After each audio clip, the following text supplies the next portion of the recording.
Langkah pertama yang dia lakukan adalah ngajarin orang-orang Siam kalau sebenarnya bumi itu bulat.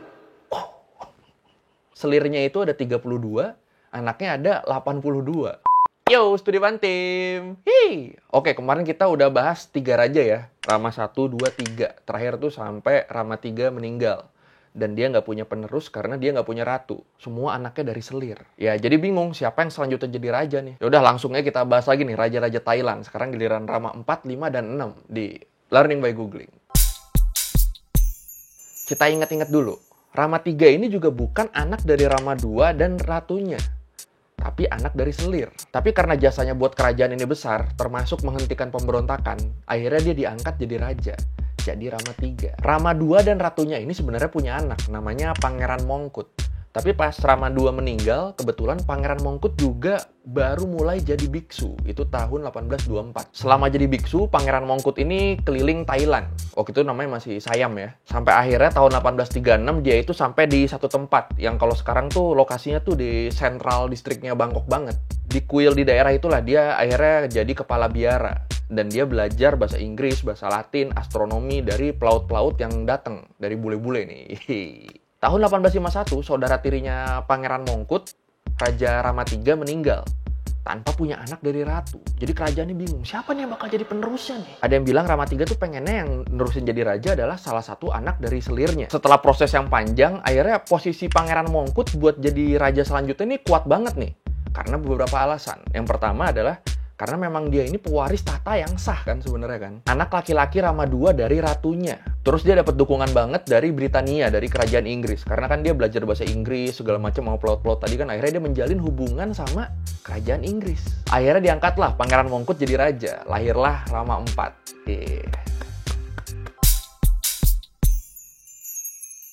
Tetap nggak lupa sama pesan terakhir dari Rama 3. Perang dengan Burma dan Vietnam sudah usai. Sekarang hanya ada ancaman dari barat. Kita harus pelajari inovasi-inovasi mereka demi keuntungan kita. Tapi jangan sampai kita memuja mereka. Raja Mongkut akhirnya memulai westernisasi Siam. Langkah pertama yang dia lakukan adalah ngajarin orang-orang Siam kalau sebenarnya bumi itu bulat.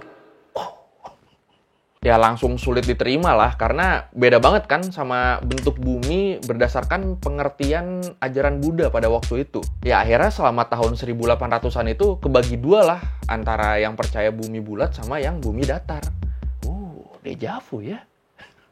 Di era King Mongkut ini juga ada perjanjian Bowring sama Hong Kong. Ini pernah gue bahas ya di video yang kenapa Thailand tidak pernah dijajah. Terus yang cukup menarik juga, tahun 1862, kerajaan Siam ini nge-hire Anna Leonowens. Ini seorang cewek Eropa yang di-hire buat jadi pengasuh anak-anaknya King Mongkut.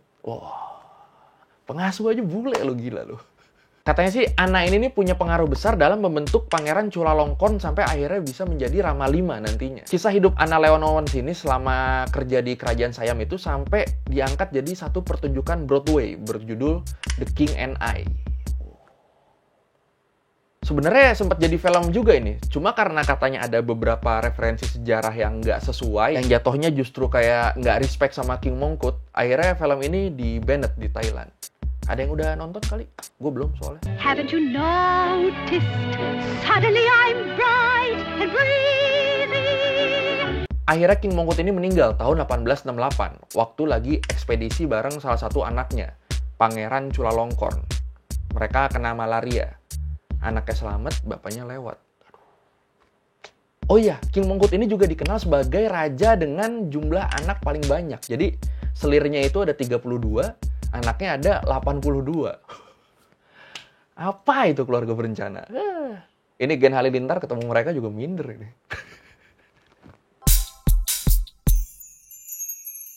Raja Chulalongkorn atau Rama 5 ini udah pernah gue bahas dengan cukup detail ya di video yang kenapa Thailand gak pernah dijajah. Bisa dicek lagi videonya kalau ada yang belum nonton. Jadi sekarang gue mau ngebahas tragedi yang menimpa salah satu istrinya Rama 5 aja. Salah satu istrinya Raja Chulalongkorn. Sunanda Kumari Ratana. Dia ini adalah istri pertama Raja Chulalongkorn, sekaligus saudara tirinya. Lah? Iya, jadi dulu King Mongkut sempat ngangkat anak cewek. Anaknya ya si Sunanda ini.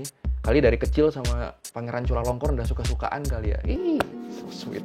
Kejadiannya ini di bulan Mei 1880. Waktu itu Sunanda umurnya udah 19 tahun, udah punya anak satu, cewek, dan lagi hamil anak kedua. Jadi Permaisuri Sunanda ini lagi on the way ke rumah musim panas kerajaan, ke vilanya gitu, yang namanya Bang Pain. Buat ke Bang Pain, kita harus naik perahu dulu, melintasi sungai Chao Phraya. Dan ingat, Chao Phraya adalah sungai terbesar di Thailand. Selama perjalanan, Permaisuri Sunanda ini ditaruh di perahu terpisah bareng anaknya. Terus ditarik sama perahu pengawal yang lebih besar. Jadi eksklusif nih kapalnya nih sendiri dia. Tak dinyana tak disangka. Tua banget bahasa gue ya. Apa ya? Ini. Nggak disangka-sangka ternyata perahu yang eksklusif tadi tuh yang ngangkut Permaisuri Sunanda sama anaknya ini kebalik karena kena arus sungai yang besar. Jatuhlah Permaisuri Sunanda sama anaknya ke sungai. Haha, tenang. Kan pengawalnya banyak, tinggal ditolongin. Nah itu masalahnya, nggak ada satupun pelayan ataupun pengawal yang nyebur buat nolongin mereka. Semuanya diem, ngeliatin, sampai akhirnya Permaisuri Sunanda dan anaknya meninggal, tenggelam. Kenapa? Karena mereka mematuhi hukum Siam pada waktu itu. Hukum yang melarang rakyat jelata buat menyentuh anggota kerajaan. Kalau ada yang nyentuh, langsung dihukum mati. Jadi lu kayak, misalnya lu pelayan kayak, teh, makanannya udah siap. Nah, besoknya status lu almarhum tuh. Gara-gara kejadian ini, Raja Chulalongkorn, Rama V ini bener-bener sedih, bener-bener berduka. Karena katanya dibanding semua istrinya, Permaisuri Sunanda ini adalah istri yang paling dia sayang. Aduh, sedih banget ya. Katanya proses pemakaman Permaisuri Sunanda ini adalah pemakaman istri raja paling mahal sepanjang sejarah kerajaan Siam. Di halaman belakang Bang Pain, Raja Chulalongkorn tuh sampai kayak ngebuat memorial gitu, patung Permaisuri Sunanda sebagai pengingat atas kejadian ini. Terus pengawal yang ngelihat Permaisuri Sunanda ini tenggelam itu dihukum. Alasannya karena nggak ada satupun yang ngasih instruksi buat nyelamatin Permaisuri Sunanda. Ya gimana kan, hukumnya juga jelas, daripada nyelamatin tapi malah kita yang nggak selamat kan. Bingung juga. Setelah semua jasanya buat kemajuan Siam, akhirnya Raja Chulalongkorn ini meninggal karena penyakit ginjal pada tahun 1910. Dan penerus beliau adalah anaknya, Vajiraput, yang akhirnya jadi Rama VI.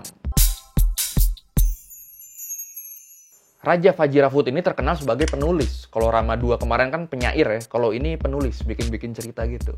Vajiraput ini emang sekolahnya di Inggris, belajar hukum dan sejarah di Oxford. Dan jadi anggota Bullingdon Club. Itu kayak semacam klub cowok-cowok kaya raya di sana. Anak-anak klub ini tuh dikenal tukang rusuh. Tapi buat masuk klub ini tuh kaya raya aja nggak cukup. Lu juga harus pinter. Ini biar bandelnya bertanggung jawab kali ya. Berkat studinya di Inggris ini, Vajiraput sadar kalau ternyata nama-nama Raja Siam itu susah banget buat diingat sama orang-orang di luar Siam. Akhirnya setelah jadi raja, mulailah dia ngubah format penamaan raja-raja Siam. Khususnya dinasti Chakri yang akhirnya dimulai dari Rama I. Untung ada yang sadar ya. Alhamdulillah. Pada masa pemerintahan Rama VI inilah terjadi Perang Dunia I. Dan tahun 1917, Siam mendeklarasikan perang melawan Jerman dan Austria-Hungaria. Tapi partisipasi Siam di Perang Dunia I ini termasuk minim ya. Karena pada waktu itu Siam juga lagi kena krisis ekonomi. Jadi ya fokusnya lebih banyak ke sana ya. Yang di dalam lagi susah, sok-sokan mau ngelawan yang di luar. Raja Rama VI ini juga dikenal sebagai penulis yang terkenal. Ya kan raja ya, siapa yang nggak kenal coba.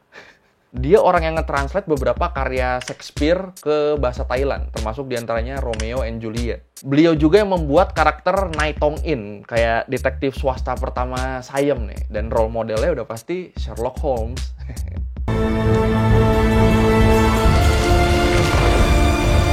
Saking kagumnya sama Sherlock Holmes nih, sampai-sampai Rama VI ini pernah berfoto dengan gaya seperti Sherlock Holmes. Tuh.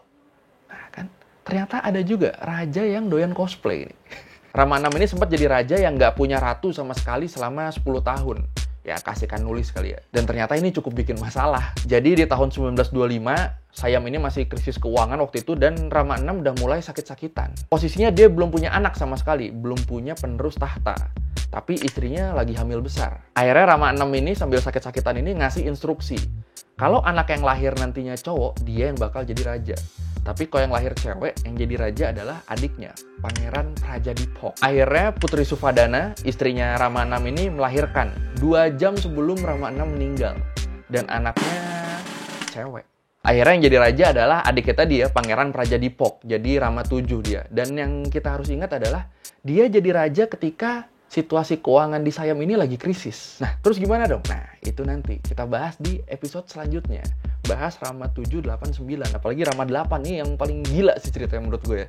Jadi ya, thank you yang udah nonton. Kalau mau nanya atau nambahin, boleh lu tinggal komen, kita diskusi di situ kayak biasa. Jangan lupa like, comment, subscribe. Bye.